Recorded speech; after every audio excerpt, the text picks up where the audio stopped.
Olá a todos, esse é mais um vídeo do GED Entrevista, o programa do projeto GED Online, que tem como finalidade o fomento e a produção acadêmica relacionada ao universo e os desportivos nas redes sociais. Nosso objetivo é entrevistar grandes nomes do direito, do esporte e do direito desportivo. Me chamo Amanda Guimarães Bastos, sou aluna do 9º período da Faculdade Nacional de Direito da UFRJ, coordenadora da Divisão sobre Intermediação e Regulação da Câmara Nacional de Resolução de Disputas da CBF e membro e pesquisadora do GED-FND, o Grupo de Estudos de Direito Desportivo da FND-UFRJ. Hoje tenho o prazer de convidar Chico Musnick para a nossa entrevista. Ele é um grande nome do direito e do direito desportivo. Bom, o Chico é sócio fundador do Barbosa Musnick Aragão Advogados, é advogado, graduado pela PUC-Rio, tem 2 mestrados em Harvard e na FGV, ele é doutorando na Universidade de Frankfurt, foi o advogado líder do Comitê Organizador Brasileiro da Copa do Mundo da FIFA de 2014, foi o único árbitro brasileiro do Tribunal Ad Hoc do CAIS para as Olimpíadas do Rio 2016 e vai ser também para as Olimpíadas de Tóquio. Ele é árbitro da Corte Arbitral do Esporte, o CAS, como eu disse, é advogado do Rio e de São Paulo, e quando eu estava finalizando as qualificações dele, aqui, vendo no site, eu percebi que ele também é do Conselho da Orquestra Sinfônica Brasileira. Então, o nosso convidado de hoje, ele é mais do que qualquer coisa que eu iria imaginar quando eu convidei ele hoje para essa nossa entrevista. Chico, muito obrigada por ter aceitado esse convite do Grupo de Estudos de Direito Esportivo. Em nome de todo o grupo, em nome do nosso professor orientador, o professor doutor Ângelo Vargas, agradeço por você estar aqui, tendo essa oportunidade de ter essa conversa com a gente e para a gente poder ter um papo muito interessante sobre a sua carreira no direito e poder servir de exemplo para vários advogados, não só que estão começando agora, mas para várias gerações, que eu tenho certeza que você serve como exemplo. Tá bom? Muito obrigada. Muito obrigado a você por esse gentil convite, Amanda.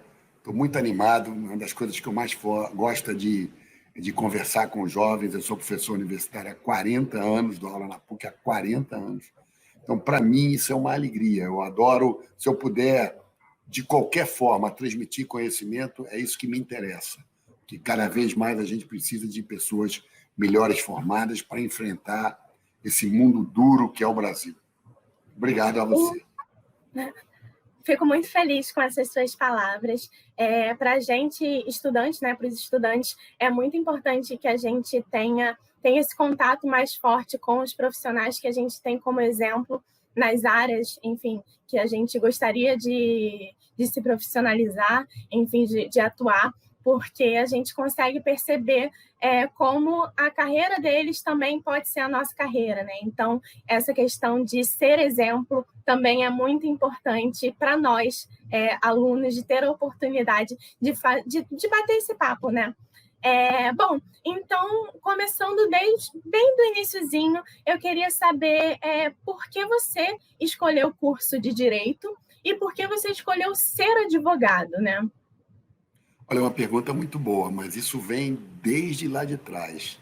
Eu, por algum momento na minha vida, cogitei a diplomacia, mas depois que eu vi que eu era mais tough, então eu decidi que eu acho que a melhor coisa era mesmo fazer direito. Sempre tive assim muita liderança com meus colegas de classe, a gente jogava futebol junto, gostava muito de jogar futebol. Até pouco tempo atrás ainda joguei muitos anos. E surgiu, sempre era o orador da turma, representante da classe, o chefe da pelada, por mérito, que jogava bem, não porque era o dono da bola, né? Deixar claro isso aqui. Aliás, deixar claro que eu sou botafoguense também, para que todo mundo que saiba disso, né? Então, foi uma escolha natural e eu sempre me apaixonei por tudo que eu fiz. Então, faculdade de Direito, geralmente é 5 anos, eu fiz em 4 anos, tive que pedir uma autorização especial ao reitor da época, ele me autorizou, então no último semestre, se não me engano, eu cursei 12 ou 13 disciplinas, consegui terminá-las, fui orador da minha turma, me lembro muito bem, eu apresentei um discurso para o diretor do departamento, que era meio chegado a uma tesoura, né, de dar uma censurada. Mostrei um e li o outro, ficou uma fera comigo, mas faz parte da vida. O único momento que você tem possibilidade de falar muito claramente mal da faculdade é quando você se forma, para ver se ela melhora a vida dos alunos. Foi o que eu fiz. Então, e a advocacia, o ser advogado, surgiu dessa questão de que você já era um líder nato, poderia assim dizer? Acho que, assim, você está me engrandecendo mais do que eu sou, mas acho que é razoável dizer que eu tinha uma liderança com meus amigos. E a faculdade foi fácil, né? A gente, de fato, conseguiu levar a faculdade continuando a viver, que eu acho que é importante, né? Você tem que viver o tempo inteiro, você não pode, de jeito nenhum, abandonar, sair de noite, ter com seus amigos, jogar seu pôquer, pelada, cinema, namorar, fazer o que for, e estudar ao mesmo tempo.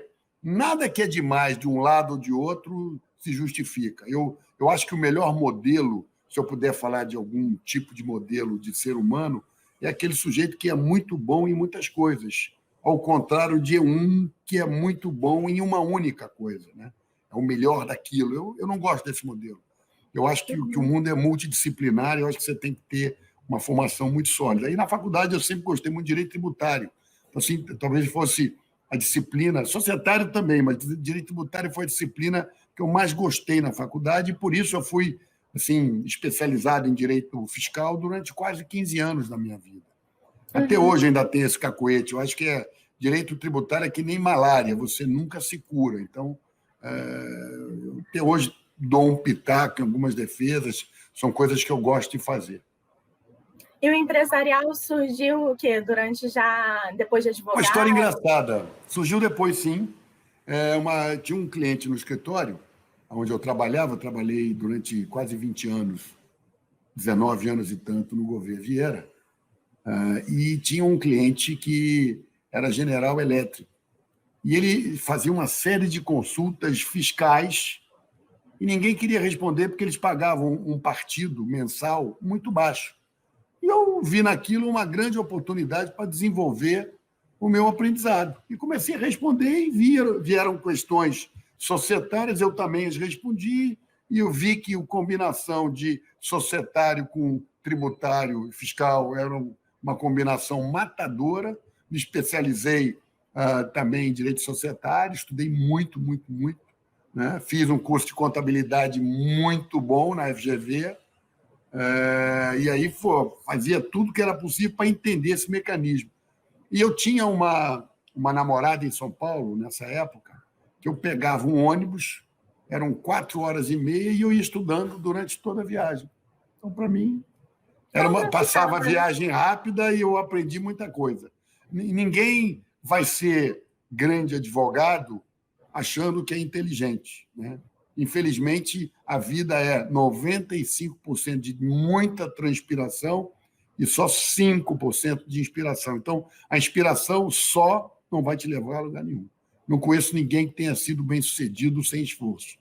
Tem até uma frase daquele grande jogador de golfe, o Arnold Palmer, que era um dos grandes campeões do mundo, que ele dizia: quanto mais eu treino, mais sorte eu tenho. Claro que a frase é irônica, né? Mas para você entender que quanto mais você estuda, certamente você não vai ter mais sorte, é que você vai ficar muito preparado mesmo.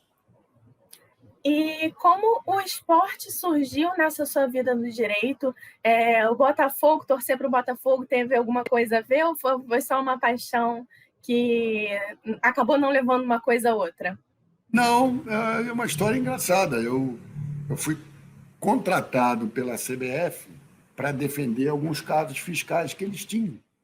E conheci o Ricardo Teixeira, que sempre foi uma pessoa super legal comigo, sempre foi corretíssimo comigo, né? E eu prestei esse serviço à CBF e ele gostou do meu serviço, a gente ganhou 2 casos e passei a dar uma assessoria frequente na parte tributária.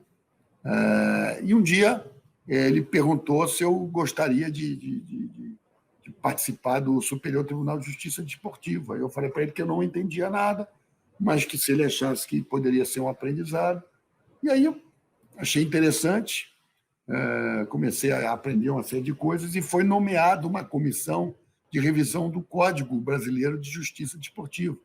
E eu fui nomeado relator nacional, né, desse código, junto com o Santoro, o Luiz Felipe Santoro, que hoje é diretor jurídico da CBF, e o Caio Rocha, que é filho do ministro, que foi presidente do STJ, o ministro César Asfor Rocha.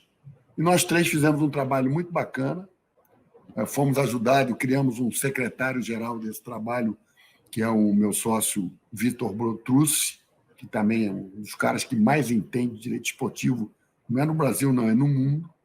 E aí fizemos um trabalho bacana, e esse código está em vigor até hoje, tem coisas muito boas, foi super inovador, foi interessantíssimo. Aí cumpri meus 2 mandatos no STJD, e um dia eu advoguei para uma companhia cujo membro do conselho ele era do CAS, ele era do ICAS, que é o órgão que supervisiona o CAS. E ele me perguntou se eu queria ser membro do CAS. E eu falei, quero. Aí mandei o currículo, fui aprovado, entrei na lista, e tenho tido várias arbitragens do CAS, já faço isso há muitos anos, e foi assim que minha vida no mundo desportivo iniciou. Antes disso, quando o Brasil se candidatou para a Copa do Mundo 2014, isso foi em 2008, o Ricardo Teixeira me pediu para ajudá-lo do ponto de vista jurídico a preparar a documentação. Nós ajudamos a preparar a documentação, eu fui, inclusive, várias vezes a Zurique, e conseguimos ganhar. E aí teve toda a implementação da Copa do Mundo, a gente discutiu várias garantias, o Vitor trabalhou muito nisso comigo, fizemos um trabalho super bacana.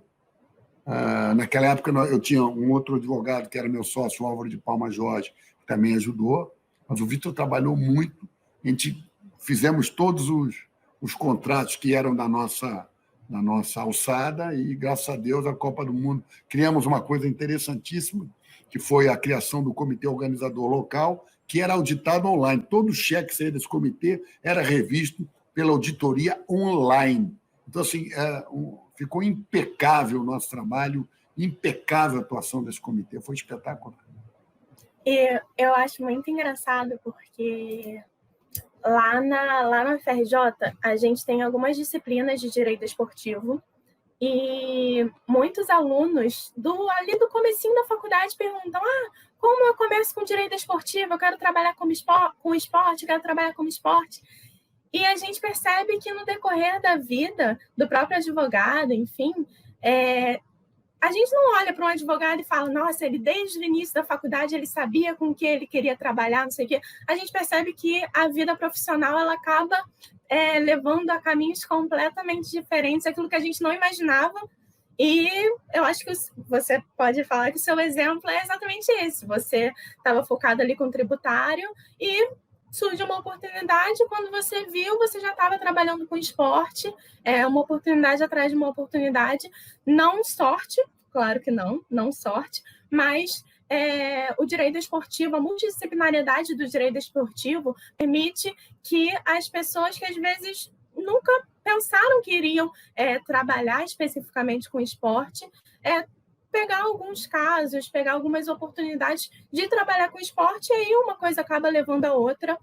E eu não sei se eu estou certa, você pode dar a sua opinião, mas eu acho que o direito esportivo permite isso, né? Às vezes você é um advogado trabalhista e você começa a trabalhar com atletas. Às vezes você é um advogado societário e você começa a trabalhar com um projeto de clube-empresa, alguma coisa do tipo. Queria que você falasse um pouco sobre se você percebe isso, enfim. O que você acha sobre isso? Olha, eu acho que você está tocando num ponto relevantíssimo. Primeiro porque eu acho que cada um tem seu caminho. Os caminhos não são iguais para todas as pessoas. Você está certo ao dizer que a maioria dos advogados que vai para direito esportivo são advogados trabalhistas que trabalham em clubes defendendo o clube das ações, inclusive de atletas ou dos atletas. Mas existe um outro pedaço, que é o pedaço da empresa.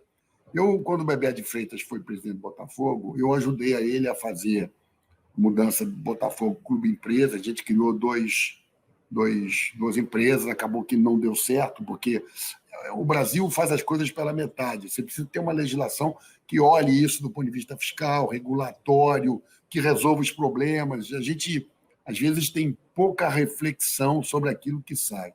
E depois, agora, recentemente, eu também fui chamado pelo Botafogo, um grupo de trabalho com outros advogados, né? E a gente preparou o Estatuto Social, fizemos um trabalho para transformar o Botafogo num clube empresa, mas a pandemia deu uma segurada nisso tudo, infelizmente.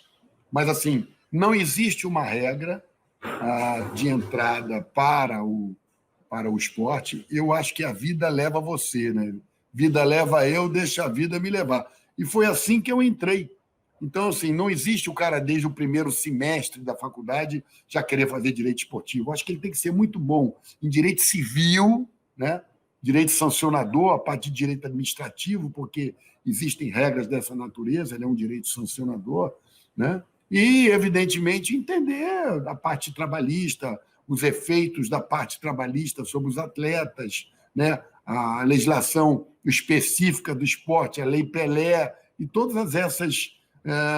por que o Brasil obedece à FIFA no futebol, né? Por que ele está jurisdicionado ao CAS, né? Então, assim, eu acho que é importante entender na medida exata, mas eu acho que nunca é o começo. Ninguém vou fazer direito esportivo.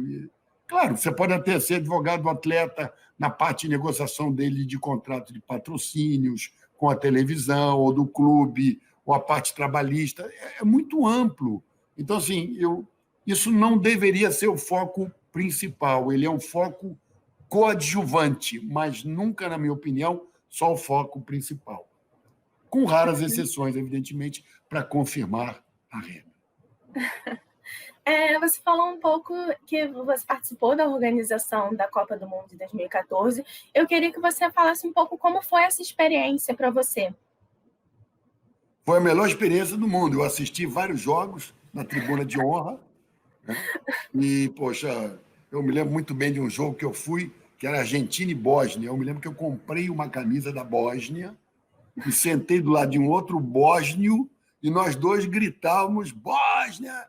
A Argentina ganhou, evidentemente, mas eu não deixei de registrar a minha torcida pela Bósnia. Foi muito interessante. Eu acho que tinham contratos de várias naturezas, transporte, alimentação, segurança. Assim, como é que vai de um país... O Brasil é um país continental, então você tinha tudo isso. Como é que organiza? Me lembro que antes ainda já na organização, o Brasil precisava dar as garantias, e uma delas era que você tinha que ter condições de tocar os hinos de todos os países que tivessem se classificado para a Copa do Mundo. Então, eu sempre dava o exemplo do Kirguistão, ou então do Tajiquistão, porque se esses caras vamos dizer, qualificassem para disputar a Copa do Mundo, você tinha que ter bandas que estivessem aptas a tocar e executar os hinos desses países. Então, era muito engraçado, né? Tem a questão das garantias fiscais, né?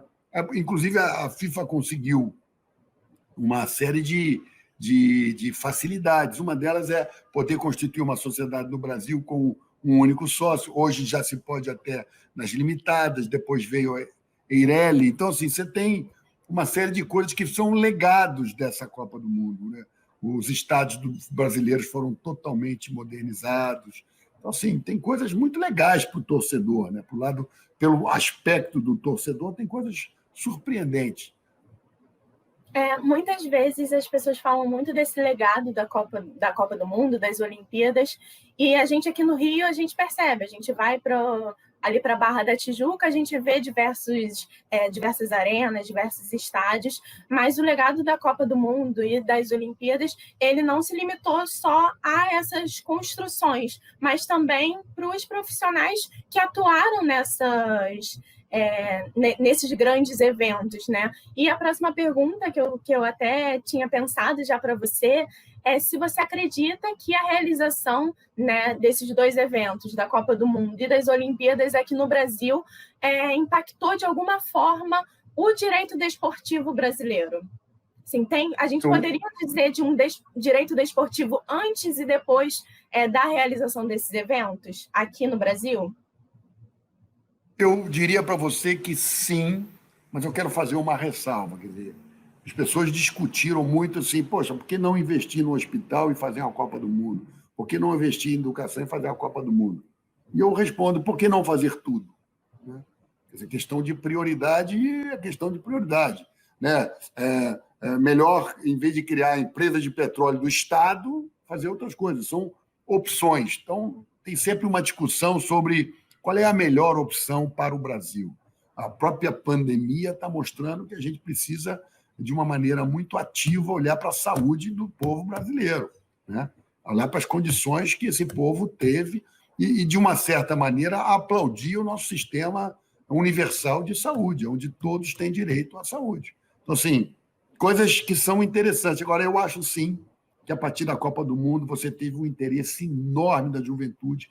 Vários puderam de aprender coisas, ver coisas, né? Inclusive nas Olimpíadas. E eu acho até que a Olimpíada trouxe mais interesse, porque como ela tinha vários atletas que não podiam competir, ou precisavam de advogado, etc. e tal, você precisou de muita gente jovem aqui. A própria OAB do Rio de Janeiro ajudou a escolher jovens advogados que funcionaram como advogados em tribunais arbitrais aqui durante as Olimpíadas.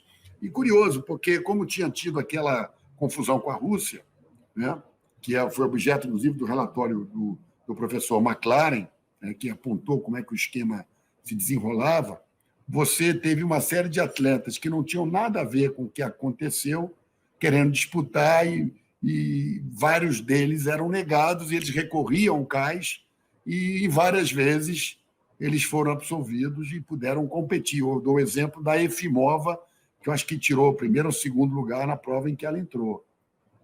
Outros remadores, etc., fizeram um bonito na Olimpíada, tendo participado como atletas e não representando a Federação Russa. Para nós, brasileiros, esses dois eventos foram marcantes e únicos, né? Para essa geração de advogados, a gente não sabe se vai ter alguma outra oportunidade de participar disso. Infelizmente, na época, eu ainda estava no ensino médio, então não pude participar disso, mas se a gente puder fazer uma outra Copa do Mundo, talvez, quem sabe, estou brincando. Eu diria para você que na minha vida eu não teria outra Copa do Mundo. Isso é once in a lifetime. É um deal único na vida do advogado. Isso aqui, eu acho que nenhum outro brasileiro terá tido esta oportunidade ou esse desempenho num caso parecido, né? Então, assim, a Copa do Mundo, ser advogado da organização, do comitê local da Copa do Mundo, é um negócio espetacular. Realmente sem precedentes. Então, muito interessante. A Olimpíada também é uma coisa incrível, né? O espírito que rege esses eventos, o da própria Copa do Mundo, todo mundo num clima bacana, todo mundo querendo fazer um bom jogo, o bom futebol. Eu fui à Rússia com meus filhos na última Copa do Mundo, e o clima era espetacular, todo mundo na rua cantando, dançando, cidade linda, os estádios cheios, sem briga, sem arruaça, sem nada disso. É isso que o esporte tem que ensinar, que a gente pode ser igual pelo esporte, que a gente não precisa brigar, ter guerra de torcida, se sentir inseguro de ir ao estádio, entendeu? Então, assim, é isso que deveria ser o Brasil. Acho que isso é uma grande lição que a gente ainda precisa aprender de uma melhor forma, eu diria para você. Com certeza. O esporte promove essa interação, né? Desde pequenininho, o objetivo do esporte é esse, não incitar a rivalidade, mas sim incitar essa questão de crescer desde criancinho até mais velho. E, enfim, Eu queria falar um pouco agora exclusivamente sobre arbitragem. Você é árbitro do CAS e eu queria saber um pouco sobre essa sua experiência. Você tem uma experiência, você atua como advogado em arbitragem comercial. Como é essa diferença entre a arbitragem comercial e a arbitragem desportiva? O que você percebe assim no seu dia a dia, como árbitro do CAS e como advogado em questões de arbitragens comerciais, né? Olha, são dois papéis diferentes, né? Você ser advogado de uma arbitragem é um papel que é completamente diferente de você ser árbitro ou presidente do tribunal ou co-árbitro. É bem diferente. A arbitragem comercial ela tem um ritual. Eu sempre digo aqui que no Brasil as pessoas acham que advogado de arbitragem é aquele que sabe as regras processuais da arbitragem. E eu discordo disso totalmente. Advogado bom de arbitragem é aquele que sabe o direito material, o direito substantivo que vai fazer com que ele ganhe aquele caso e defenda melhor o seu cliente. A regra é um detalhe, né? Um detalhe importante, mas é um detalhe. Quando você é árbitro, você aprende algumas coisas. A primeira, talvez e mais importante delas, é que você tem que escutar o caso até o final. Não prejulgue e não antecipe suas conclusões.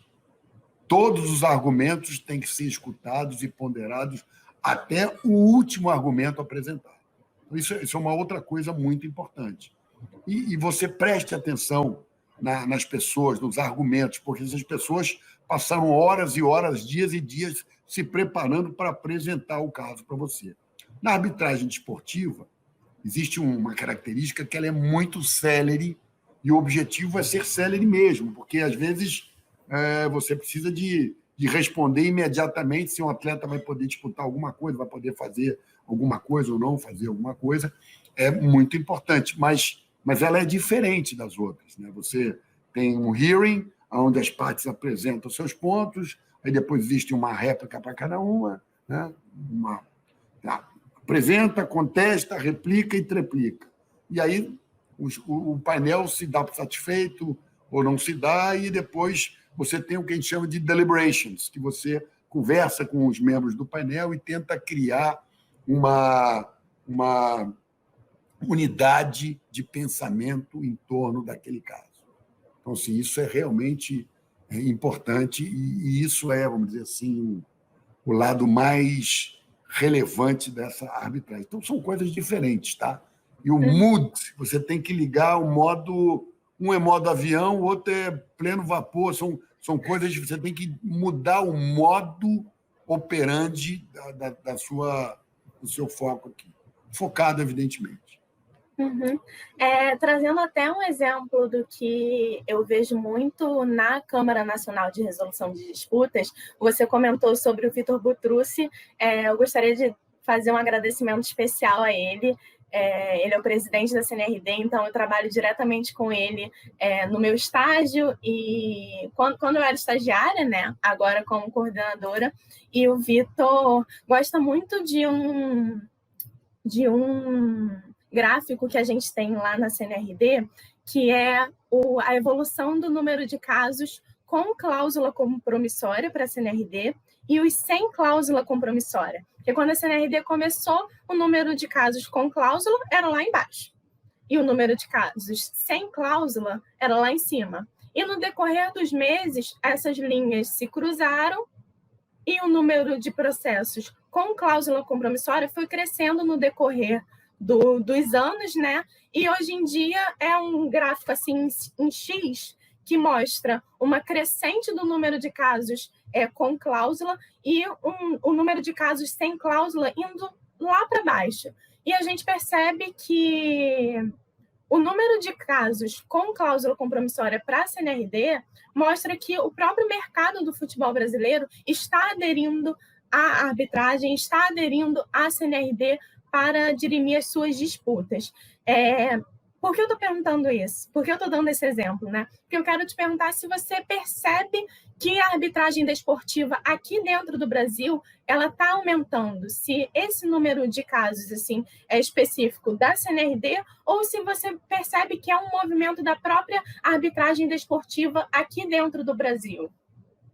Não, eu acho que você está tocando num ponto relevantíssimo. Acho que o CNRD ele presta um serviço importantíssimo para o brasileiro em termos de custo, em termos de celeridade, e ele evita que você tenha que ir ao cais gastando uma fortuna de dinheiro, viagem. O custo da arbitragem não é tão simples e os clubes não são, os brasileiros pelo menos, os mais ricos do futebol mundial, ao contrário. Poucos clubes têm renda para se sustentar e os outros estão, como diria minha mãe, na maior pindaíba.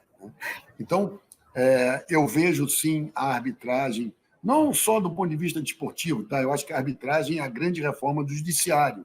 Ela desafoga e coloca as disputas societárias e econômicas entre os participantes no centro da controvérsia, tirando dos tribunais e meio que uma tendência de deixar os tribunais com a União, Estados, município e INSS, que são os grandes utilizadores do poder judiciário, deixando, vamos dizer, esses 20% que tem aí das disputas privadas, cada vez mais por câmaras arbitrais que resolvem suas questões e tudo.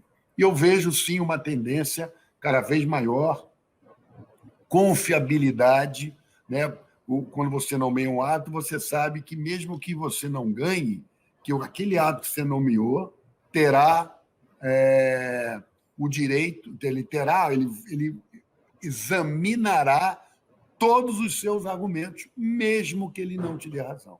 E isso é muito importante. Quando você tem um poder judiciário, o juiz tem que decidir execução, hipoteca, anticrédito, sucessão, divórcio, direito societário, trabalho. É impossível, ninguém tem condição de saber tudo. E com uma quantidade gigantesca de processo, o brasileiro virou muito litigioso. Então, assim, eu acho que a arbitragem é a grande solução também no direito esportivo, e a tendência é que isso fique cada vez mais distante, os casos judiciais vão diminuir substancialmente, a arbitragem vai para cima. E sobre isso de brasileiro, você é o único árbitro brasileiro no CAIS, e eu queria que você falasse... Hoje não, hoje tem o Santoro também. Não, sim, quis dizer em relação ao tribunal formado para as Olimpíadas. Sim. Eu queria até que você trouxesse essa experiência como brasileiro de trabalhar nas Olimpíadas como árbitro. Você trabalhou no Rio 2016, eu trabalharia esse ano em Tóquio, que infelizmente, né, precisou adiar para ano que vem. Eu queria que você trouxesse essa sua experiência de um brasileiro dentro de várias outras nacionalidades. O que você percebe assim, de diferença do nosso direito brasileiro quando você está no meio de outras nacionalidades? Queria que você falasse um pouquinho sobre isso. Olha, Amanda, assim, não existe diferença entre o advogado brasileiro, o advogado americano, o advogado iraniano, o advogado japonês. Os direitos são diferentes, mas a forma de raciocinar, o raciocínio analítico, a reflexão necessária, a compreensão correta dos fatos é o mesmo. Então, você vai aplicar um código, que é o código do CAIS, tá certo? E ele é um código que não tem muitos artigos, ele é muito claro, né? Você vai entender um pouco a regra. Se você tiver que recorrer a algum instituto ou outra coisa, aplica-se pela lei do direito privado suíço o Código Suíço das Obrigações, né? Então, você, às vezes, tem que lidar com o Código Suíço das Obrigações, que tem vários conceitos muito parecidos com o direito brasileiro, com o Código Civil brasileiro. Então, assim, é muito tranquilo. Você pega árbitros que são mais rápidos ou menos rápidos, que são mais analíticos, menos analíticos, mas você alinha a conversa, esse momento de você deliberar, de conversar, com os outros árbitros que compõem o seu painel é fundamental para você ter um correto entendimento. Às vezes, um outro cara te chama a atenção de uma particularidade que você não havia percebido, e vice-versa. E, às vezes, assim, a coisa é tão clara que não há nem o que decidir muito, entendeu? Então, não tem diferença nenhuma. O advogado brasileiro, se a gente falasse inglês e o direito nosso aqui fosse inglês, a gente seria disparado os melhores advogados do mundo. Nós não somos advogados, a língua nossa é o português, com muito orgulho, e o nosso direito é um direito que vem do direito romano, direito francês, direito alemão, direito continental. É um direito burocrático, sim, é um direito mais escravizador de uma burocracia, mas é o nosso direito e é o que nós temos. Então, assim, eu acho que é importante que a gente faça isso de uma maneira muito efetiva. Assim, o advogado brasileiro não perde em absolutamente nada para ninguém. Para ninguém, não perde absolutamente nada. Bom, Chico, diante da sua vasta experiência, você poderia contar para a gente alguma história marcante, assim, história favorita sua do direito desportivo? Tem uma muito boa. Tinha um goleiro Teve uma confusão no jogo São Paulo e Grêmio. Confusão total. E tinha um goleiro que, se não me engano, era chamado Bosco. E ele, assim, apareceu ele mostrou para o juiz que botou na súmula que ele tinha levado uma pilha. Você sabe, quando você tira objetos no campo, o clube tem uma chance grande de perder o mando de campo, isso é um prejuízo incrível, né? E aí, ele, como é que se diz? Eu falei, bom, e aí participou do tumulto, levou uma suspensão de um jogo. Recorreram e eu falei, poxa, mas o que aconteceu? Não aconteceu nada, tudo tranquilo, ele já aceitou. Mas deixa eu ver o vídeo aqui. Na hora que eu vi o vídeo, tem a simulação que ele pega uma pilha no chão, esfrega na cabeça para mostrar que tinha recebido, mostra para o juiz, que ele simulou. Aí eu falei, não, isso é bem diferente. Não estou absolvendo ninguém do tumulto, não pode ter tumulto, não pode atirar materiais no campo, mas simulação é uma coisa muito séria, né? Então, assim, aí aumentei a punição dele. Foi muito engraçado. Depois, às vezes, você via advogados defendendo, não, uma falta leve, né? A diferença entre falta e agressão física, ali, às vezes, é uma bola dividida, né? Uma falta leve. Aí eu pedia para ver o vídeo, não precisa. Tal.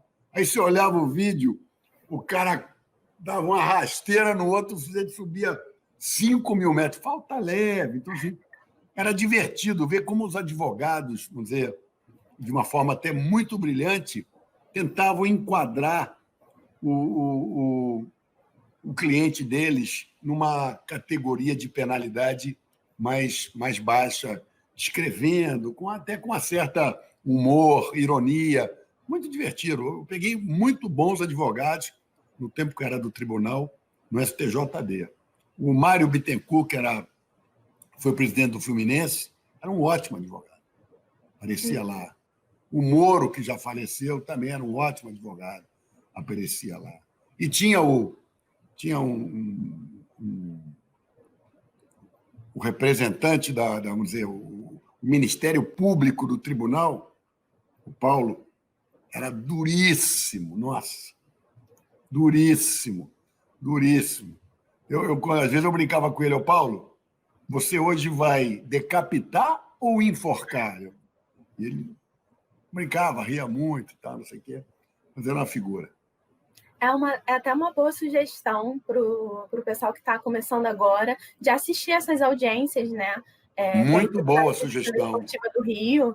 Muito boa sugestão. Algumas sessões são abertas, às vezes o STJD tem sessão aberta também, às vezes por vídeo, e é muito bom a gente vai percebendo realmente essa atuação não só do tribunal, mas também dos advogados que tem uma figura muito importante para a justiça desportiva, né? Sim, não. E, pô, advogado, os caras faziam coisas incríveis. Tinha um cara chamado Sestari, que defendia muito a portuguesa, também contava umas histórias. Olha, era muito, muito legal. Era realmente era sempre quinta-feira, começava 1 da tarde até às 6, 6h30. Era muito divertido. Às vezes a gente ia jantar na plataforma.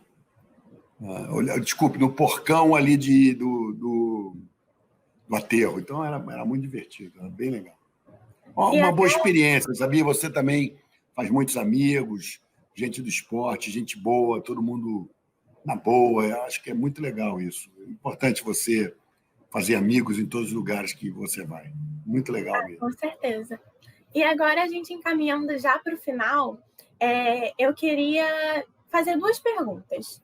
A primeira sobre o livro que você escreveu, né, que é Cartas a um Jovem Advogado, que inclusive eu sugiro uma leitura obrigatória para o pessoal do direito. Eu queria saber de onde surgiu a ideia de escrever esse livro e como foi escrevê-lo, e até fazer junto uma pergunta que a gente está fazendo para todos os nossos entrevistados nesse quadro, que é: qual é o conselho ou sugestão para quem está começando agora, seja na vida profissional, seja nessa área do direito desportivo? Ótima pergunta. Eu tinha um rapaz que trabalhou comigo, tinha sido meu estagiário, e ele meio que saía com a menina, ele já tinha terminado, e ela representava uma editora. Existia uma coleção chamada Cartas a um Jovem, e já tinha alguns livros. O Contardo Caligares tinha escrito Cartas a um Jovem Terapeuta. Eu acho que o Fernando Henrique tinha escrito Cartas a um Jovem Político, o Vargas Llosa, Cartas a um Jovem Escritor. E aí ele falou: você quer escrever Cartas a um Jovem Advogado?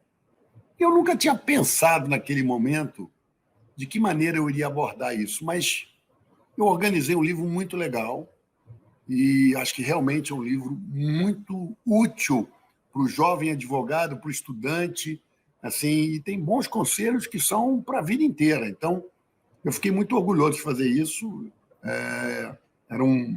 Foi um prazer, né?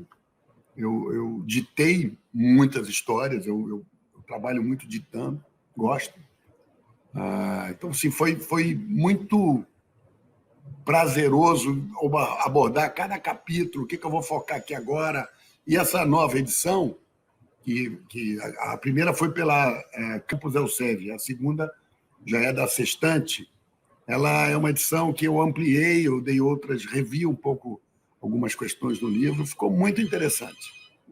Ficou muito interessante mesmo. E se eu pudesse dar um conselho para o advogado, o melhor conselho que eu dou é estudar muito. Mas o segundo melhor conselho é saber matemática. Assim, esse é um conselho que eu acho que o cara tem de levar para o resto da vida. Por quê? Muito obrigado, viu? Por que matemática? Porque a matemática te ajuda no raciocínio de qualquer assunto. Qualquer assunto. Desde finanças domésticas até a operação de fusão mais complicada. Perfeito. Matemática te dá um raciocínio, te dá uma maneira de olhar os problemas bem diferente. Perfeito. Bom, Chico, muito obrigada. Mais uma vez, obrigada por ter aceitado esse nosso convite.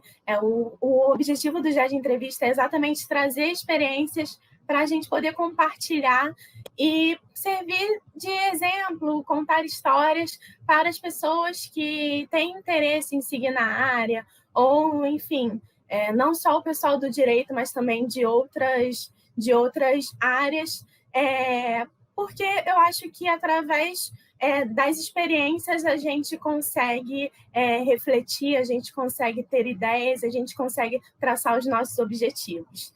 Bom, a gente fica por aqui hoje. Convido a todos para que continuem acompanhando o grupo de estudos de Direito Desportivo nas redes sociais e que estão aqui na descrição desse vídeo. Muito obrigada e até a próxima. Muito obrigado. Até logo. Obrigado, Amanda.